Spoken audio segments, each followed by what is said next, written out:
Holidays can be magical occasions, bringing families together and uniting communities in a common spirit of celebration. However, that much merriment can breed an equal amount of resentment from anyone on the outside. That much importance placed on any one day is bound to cause unfulfilled expectations. Beyond that, anytime groups of people get together, there is a potential for confrontation, regardless of the reason why. Some truly awful things happen on the holidays. Here are 10 tragedies that happened on holidays, some so disturbing they'll shock you. Number 10. The Covina Massacre. On Christmas Eve 2008, at a Christmas party in Covina, California, 9 people were murdered by a man in a Santa costume. The man, Bruce Jeffrey Pardo, was motivated by his recent divorce settlement and spousal support payments.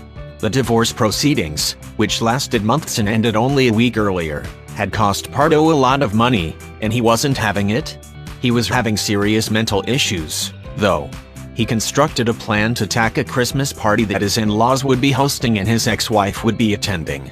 He showed up in a Santa outfit, with a flamethrower that he wheeled in on a trolley and a total of 4 automatic handguns. Pardo killed 9 people, either by gun or flamethrower, including his own 8-year-old niece, and set the home ablaze as partygoers fled. He committed suicide life later that night. But that was small restitution for his ex-wife and her family, who died suffering. Number 9. The Dresden Bombing. If you read Kurt Vonnegut's Slaughterhouse-Five, you've already heard of the horror that was the bombing of Dresden, Germany. On Valentine's Day 1945, a fleet of over 100 planes from the British Royal Air Force and United States Army Air Forces attacked the German city, dropping almost 4,000 pounds of explosives. Casualty estimates vary due mainly to the indeterminable number of war refugees staying in the city. The conservative estimate is 25,000, and others rise steeply from there. Critics of the bombing cite the city's lack of military significance and its abundance of cultural significance to German society. Vonnegut, himself a German prisoner in Dresden during the bombing, tells of his experience gathering bodies for burial. Eventually, there were simply too many to bury and German troops began stacking them and incinerating them with flamethrowers. Number 8. The Shanghai Stampede. On New Year's Eve in 2014, around 300,000 people gathered in Chenyi Square in Shanghai, China. Along the banks of the Huangpu River, the crowd came to see a light show meant to celebrate the coming new year. No one anticipated such a massive crowd, and there was little in the way of official crowd control to help organize everyone. Just a few minutes before midnight, a stampede broke out among the crowd. Thousands surged into and trampled each other, leaving 36 people dead and 49 injured. Reports from the Chinese media were vague and conflicting as to what actually started the stampede, and as of now, no official cause is listed, just vague reports of crowd confusion and panic. Number 7. The Lawson family murders. On Christmas Day, 1929, farmer Charles Lawson killed his wife and 6 of his 7 children. He started with 2 of his daughters, ambushing them by the family's tobacco farm with a shotgun. He walks back to the porch and shot his wife Fanny. This alerted the rest of the children, who tried to hide in the house. He found them and killed them all. His last victim was their 4-month-old baby. Lawson then neatly laid the bodies out, crossed their arms, and propped their heads up on rocks. He then vanished into the woods. Within hours, a crowd of neighbors had discovered or heard of the scene and gathered on the property. Witnesses heard a single gunshot come from the woods. They later found Lawson's body, dead by suicide. No clear motive for Lawson's gruesome spree has ever been determined, but there were rumors among family and friends that he had recently impregnated his daughter, one of the victims. Number 6. The Toolbox Killers. Lawrence Whitaker and Roy Norris were serial killers known as the Toolbox Killers.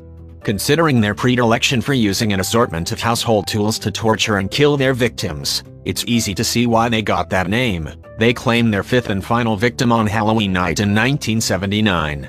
That night, they abducted young Shirley Lynette Ledford as she stood outside a gas station. They then proceeded to tie her up, rape her repeatedly, and torture her with their signature tool set before killing her. They dumped her body on a randomly chosen lawn, simply to see what the press would say about the location. Number 5. The Tangaiwai Disaster. A passenger train carrying 285 people was speeding across a bridge in New Zealand on Christmas Eve, 1953. Unbeknownst to the passengers and crew, a nearby dam had recently burst, causing a heavy surge of mud to pass under the bridge and damage its support structures. When the train passed over the bridge, its weight caused the whole structure to collapse. 151 of the 285 souls on board perished in the crash. Rescuers searched for days among the wreckage, hoping for survivors or at least identifiable bodies, but 20 passengers were never found, thought to have been carried downriver. Number 4. Ronald Sisman and Elizabeth Platzman. On Halloween night in 1981, New York City couple Ronald Sisman and Elizabeth Platzman were murdered in their home.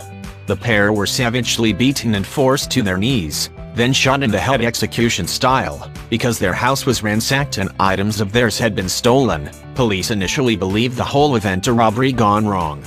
Except that authorities were warned of the murders in advance. While in prison, infamous serial killer David Berkowitz, known better as Son of Sam, warned prison officials that the satanic cult he had belonged to was going to commit a ritual murder that Halloween night. He gave the correct murder location and described the home that the cult had been surveilling. It matched the description of the victim's residence to a T. Number 3. The Carnation Murders. The Carnation Murders are named for the town in which they took place, Carnation, Washington, a tiny, rural town with no claim to fame except, sadly, this murder spree. Christmas Eve, 2007, saw Joseph McEnroe and Michelle Anderson murder Anderson's entire family. The two arrived at the home of Anderson's parents, where the family was set together, and waited, guns in hand. Anderson's parents arrived first and were gunned down.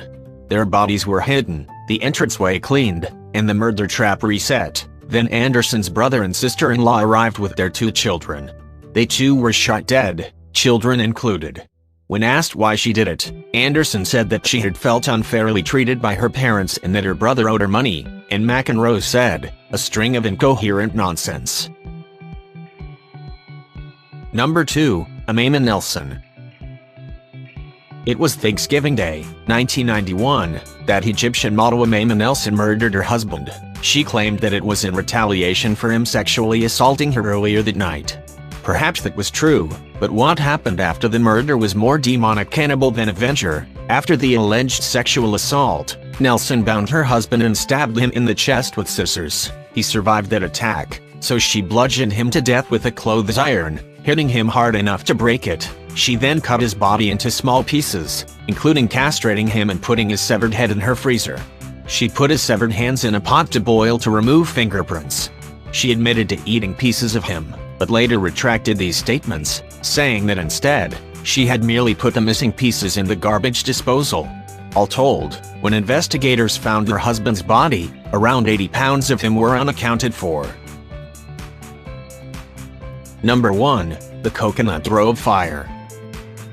The Coconut Grove Fire is the single deadliest nightclub fire in history, killing 492 people. The Coconut Grove, which was unusually busy the night of the fire, was a popular club in Boston, Massachusetts. It was the Saturday after Thanksgiving, and many were in the city visiting family. Also, it was the first Thanksgiving after America joined World War II and distraction destinations like clubs were thriving. The Coconut Grove was packed. Investigators never determined the cause of the nightclub fire. They did say, however, that the fire started on the front of an artificial palm tree. The fire spread through the ceiling and rapidly made its way into every area of the club, taking only 5 minutes to engulf the entire establishment. Side doors and several other exits had been bolted shut to prevent patrons from skipping out on their tabs. That left only one exit open, the front door. The door was a revolving door that was rendered inoperable by the throng of people trying to rush through it to safety.